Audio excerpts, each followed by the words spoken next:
আসসালামু আলাইকুম রহমতুল্লাহি ওয়া বারাকাতুহু। আলহামদুলিল্লাহ রাব্বিল আলামিন ওয়াসসালাতু ওয়াসসালামু আলা নবিয়্যিল আমিন ওয়া আলা আলিহি ওয়া সাহবিহি আজমাইন ওয়াত্তাবিঈনা লাহুম বিইহসানিন ইলা ইয়াউমিদ্দিন, আম্মা বা'দ। সম্মানিত সুধী, একটি মাসআলা, যে মাসআলাতে ইখতিলাফ রয়েছে, তবে সঠিক বিষয়টা বলার চেষ্টা করবে এই বিষয়ে, বা যেটা হকের সব থেকে অনুকূল। মাসআলাটা হলো যে মোমেনদেরকে যে আল্লাহ রাব্বুল আলামিন বিভিন্ন আয়াতে কোরআন কারীমের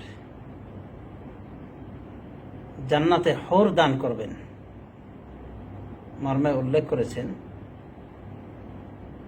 তো এই হুরদের সংখ্যা কত, মানে প্রত্যেক মোমেনকে আল্লাহ রাব্বুল আলামিন কতজন করে হুরে আইন দান করবেন, জান্নাতি নারী দান করবেন। তো এ বিষয়ে ইখতিলাফগুলি হলো এই যে দুটি হুর দান করবেন মোমেনদেরকে। আটে ইখতিলাফ হলো, আটে মত হলো যে দুটি দান করবেন জান্নাতি নারী থেকে, দুনিয়ার নারী হতে, মানে সর্বনিম্ন দুটি নারী থাকবে, জান্নাতি নারী। মানে কেউ যদি একটা বিয়ে করে থাকে, সে দুটি বিয়ে করবে জান্নাতে গিয়ে, মানে দুনিয়ার নারী। আর হুরে ইন যাদেরকে বলা হয়, ওই জান্নাতের জন্য যে যাদের তৈরি করা হয়েছে, জান্নাতের নারী যাদেরকে আমরা বলি জান্নাতি নারী, এক কথা হুরে ইন থেকে আল্লাহ রাব্বুল আলামিন দিবেন মোমেন বান্দার আমল এবং তার প্র্যাকটিস অনুযায়ী, মানে সে কিভাবে কিরকম আমল করেছে তার উপরে বেশিক হবে তার এই হুরের সংখ্যা। আর কিছু উলামা কেরাম বলেছেন যে সর্বনিম্ন হুরের সংখ্যা থাকবে মোমেনদের 72 জন, 72-70। তো এ বিষয়ে কোনটি সঠিক? কেউ কেউ এটা বলে থাকেন যে দুটি করে হুর দেওয়া হবে, এটাই সহিহ হাদিস দ্বারা প্রমাণিত, এর বেশি হুরের কথা প্রমাণিত নয়। তো আমরা বিষয়টি আজকে বিশদ ব্যাখ্যা সহকারে বলবো, আপনারা ধৈর্য সহকারে শোনার চেষ্টা করবেন। এবং যে কোনো ইলমে আলোচনা আপনি যতই মনে করেন যে 2-1 মিনিটে শেষ হলেই ভালো হয়, কিন্তু হয় না আসলে। এটা কিভাবে বুঝাবো আপনাদেরকে? তো যা হোক, যারা বলতে চেয়েছেন যে মোট দুটি হুর দেওয়া হবে, এর বেশি না, তারা সহিহ বুখারীর, মুসলিমের একটি হাদিসকে পুঁজি করেছেন, যেখানে বলা হয়েছে যে প্রত্যেক মোমেনের জন্য দুটি করে হুর থাকবে। লিকুল্লি মুমিনিন যাওজাতানে, প্রত্যেক মোমেনের জন্য দুটি করে বিবি থাকবে, স্ত্রী থাকবে। বুখারী শরীফের হাদিস, 3245 নম্বর হাদিস। মুসলিম শরীফ 2834 নম্বর হাদিস, 2834 নম্বর হাদিস। তো সেখানেই বলা হয়েছে যে প্রত্যেক মুমিনের জন্য দুটি করে হুর থাকবে, মানে নারী থাকবে। তো কিছু উলামা কেরাম বলছে সহিহ বুখারীতে বলেই তো দেওয়া হয়েছে, কাজেই আর বেশি কেমনে হবে?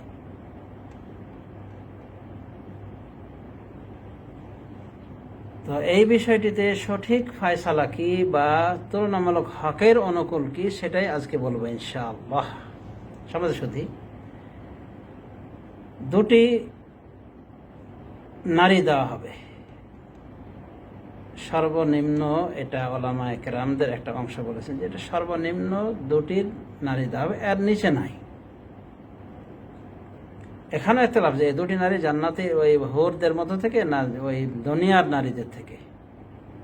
তো হাফিজ ইবনে কাসির রহমতুল্লাহ আলাইহি, হাফিজ ইবনে তাইমিয়া রহমতুল্লাহ আলাইহি, হাফিজ ইবনে হাজার রহমতুল্লাহ আলাইহি, তারা বলছেন যে এই বুখারী মুসলিমের হাদিসে দুটি বিবি যে আল্লাহ দিবেন, এটা হলো দুনিয়ার নারী থেকে। আর আখিরাতের যে নারী আল্লাহ তৈরি করেছেন, যাদেরকে হুরে ইন বলা হয়, তাদের থেকে আল্লাহ রাব্বুল আলামিন তাদের আমল এবং অ্যাক্টিভিটির উপরে ভিত্তি করে আল্লাহ রাব্বুল আলামিন তাদেরকে স্ত্রী দিবেন, মানে ওই হুরে ইন থেকে দিবেন।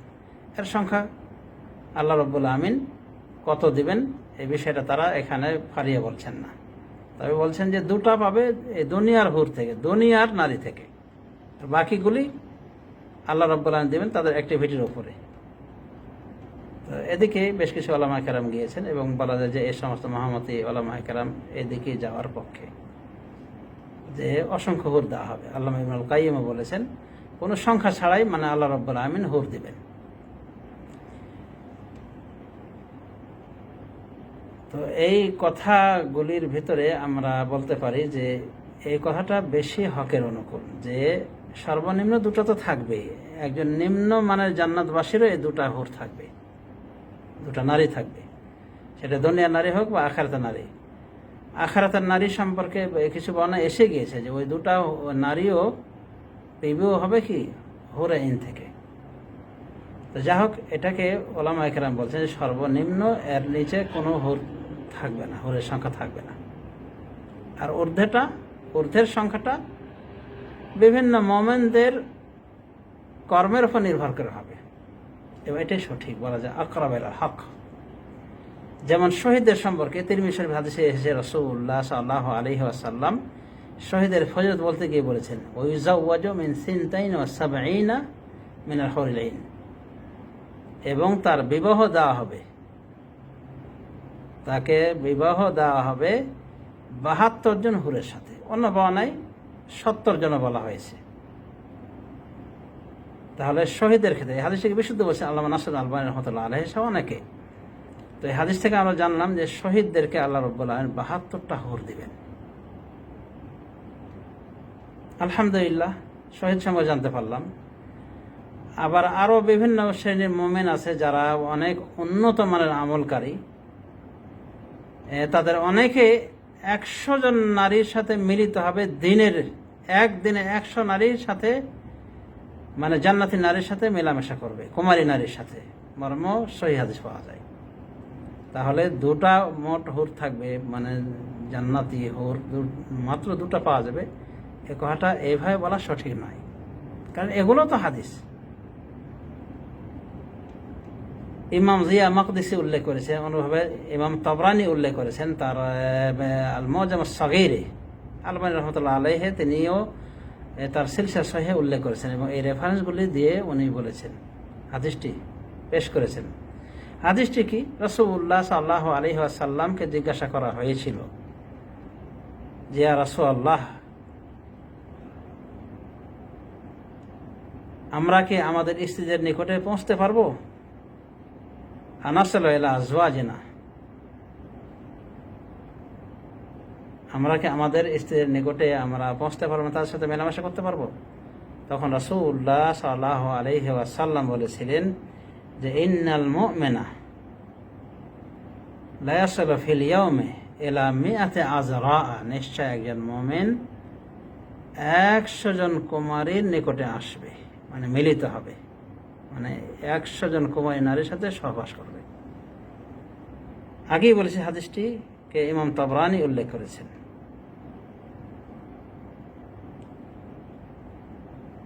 এবং মুসনাদুল বাজ্জার এই হাদিসটি এসেছে ৩৫২২ নম্বর হাদিস, এবং ইমাম তাবরানি উল্লেখ করেছেন, দেখুন আল মুআজাম তাবরানি ২ নম্বর খণ্ড ১২ নম্বর পৃষ্ঠা।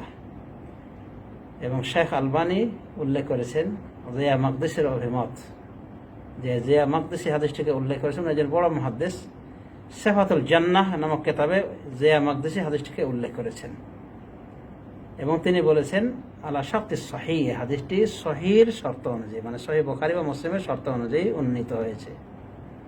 শেখ আলবানী তার সাপোর্ট করেছেন। তো এই হাদিসই সহিহ, তাহলে আমরা বুঝতে পারলাম। দেখুন সিলসিলা সহিহা ৩৬৭ নম্বর হাদিস, এখানে উনি বিস্তারিত আলোচনা করছে এই হাদিসটি, যে একজন মুমিন বান্দা একদিনে ১০০ জন কুমারী নারীর সাথে মিলিত হবে। আলহামদুলিল্লাহ। তবে এই মুমিন যে সবাই না, এটা আমরা বুঝতে পারছি। এরা অবশ্যই ফার্স্ট ক্লাস মুমিন, এদের আমল আকীদা অবশ্যই সর্বোন্নত ছিল হবে, যাদেরকে আল্লাহ রাব্বুল আলামিন এভাবে এই পুরস্কার দানে ধন্য করবেন। সুতরাং আমরা যদি এখনো বলি যে না, দুটো মাত্র হুর দেওয়া হবে, মানে দুটি নারী দেওয়া হবে জান্নাতীদেরকে, দুটি হুর দেওয়া হবে, এবং ওই বুখারী মুসলিম হাদিসকে পুঁজি করা হয়, তাহলে এটা কিন্তু ফিকহ গায়র মুত্তাজিন হলো। এটা ভারসাম্যপূর্ণ ফেকা হলো না, ভারসাম্যপূর্ণ জ্ঞান হলো না। তো এই জন্যই যে কোনো মাসলায় কথা বলতে হলে ওই মাসলায় কতগুলি দলিল আছে এই বিষয়ে কোরআন হাদিসের দলিলগুলোকে রপ্ত করে তারপর যখন যে কথা বলবে তার কথাটাই সঠিক হবে, হকের অনুকূল হবে। নতুবা একটা দুইটা হাদিস দেখে ফতোয়া দিলে তখন কি ফতোয়া হয়ে যাবে দায়িত্বহীন এবং ভুল হয়ে যাবে। তো সমাজে শুধু তাহলে আমরা বুঝতে পারলাম যে না, জান্নাতবাসীদের যে মাত্র দুটো হুর আল্লাহ রাব্বুল আলামিন দিবেন এটা সঠিক নয়, বরং সর্বনিম্ন সংখ্যা হলো এটা। আর ইখতিলাফ তো বুঝতেই পেরেছেন যে মানে এর ঊর্ধ্বে কে কত পাবে বা কিরকম হতে পারে এর ঊর্ধ্বে। তো 100 জন নারীর সাথে মিলিত হওয়ার কথাও পাওয়া গেছে। মোমেন ব্যক্তি জান্নাতে একই দিনে 100 জন কুমারী নারীর সাথে মিলিত হবে। এবং আরো বিভিন্ন বর্ণনা পাওয়া যায় যে ওদের সাথে মিলিত হওয়ার পরে যখনই মিলন শেষ, ওদনা আবকারা, আগের মতো তারা কি কুমারী হয়ে যাবে। সুবহানাল্লাহ,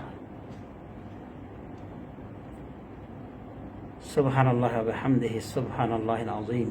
আল্লাহ রাব্বুল আমিন মুমিনদের জন্য কত কি তৈরি করে রেখেছেন। যার সমাজে শুধু এই যে জান্নাতি হুরের কথা বলা হলো, এদের পরিচয় রাসূলুল্লাহ সাল্লাল্লাহু আলাইহি ওয়াসাল্লাম বলেছেন বুখারী শরীফ হাদিসে যে জান্নাতি হুরদের একজন, জান্নাতি নারীদের একজন যদি এই পৃথিবীর দিকে উঁকি মারত তাহলে সারা পৃথিবী আলোয় আলোকিত হয়ে যেত এবং এই সমস্ত পৃথিবীটা সুগন্ধিময় হয়ে যেত। ওয়ালা নসিফুহা আলা রাসিহা খায়রুম মিনাদ দুনিয়া ওয়া মা ফিহা, এবং এই জান্নাতি নারীর মাথার ওড়নাটা দুনিয়া এবং দুনিয়ার ভিতরে যত কিছু রয়েছে সবগুলি থেকে উত্তম। মানে দুনিয়া এবং দুনিয়ার সবকিছু বিক্রি করে দিল, এই জান্নাতি নারীর ওড়নার মূল্য পরিশোধ হবে না। তো এই হলো জান্নাত, মহাসুখের স্থান। আর জান্নাত এমন স্থান যেখানে কোনো দুঃখ, কষ্ট, ক্লেশ, অসুখ, বিসুখ, এমনকি মলমূত্র ত্যাগের কোনো সমস্যা দেখা দেবে না। জান্নাতে এগুলি থেকে পাক পবিত্র। এবং 30 বা 33 বছরের যুবক যুবতীতে সবাই প্রবেশ করবে। তাদের চক্ষু থাকবে সুরমায়িত, মানে যেন সুরমা দেওয়া রয়েছে। আরো কত কি হিসেবে, যা হোক এটার প্রসঙ্গ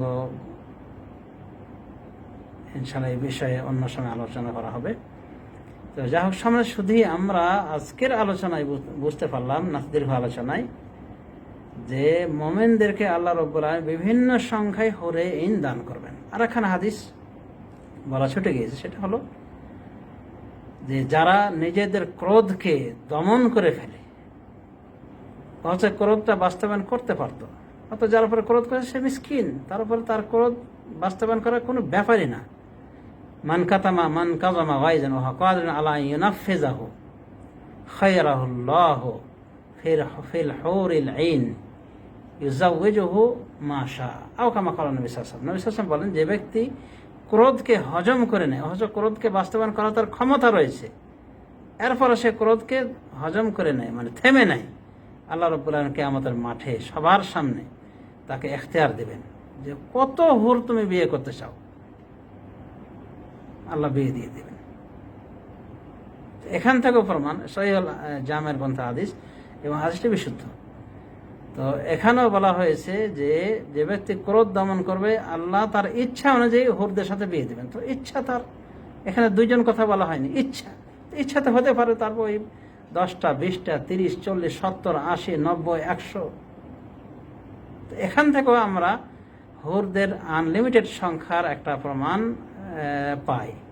আর বিশেষ করে কিছু সংখ্যা তো আমরা বুঝতেই পারলাম, 100 জন নারীর সাথে একজন মোমেন বান্দা মিলিত হতে পারবে একই দিনে, মানে এতটা আল্লাহ রাব্বুল আলামিন তাদেরকে শক্তি দান করবেন। তো যা হোক, সমাজ শুধু আজকের সংক্ষিপ্ত পরিসরে আশা করি বুঝতে পেরেছি জান্নাতে হুরদের সংখ্যা কত হবে। আল্লাহ রাব্বুল আলামিন আমাদের সবাইকে জান্নাত এবং জান্নাতের নিয়ামতগুলি ভোগ করা তৌফিক দান করুন এবং সে মতে আমাদেরকে গড়ে ওঠার তৌফিক এনায়েত করুন। আমিন। সাল্লাল্লাহু আলা নবিয়্যিনা মুহাম্মদ ওয়া আলা আলিহি ওয়া সাহবিহি আজমাইন। আসসালামু আলাইকুম ওয়া রাহমাতুল্লাহি ওয়া বারাকাতুহু।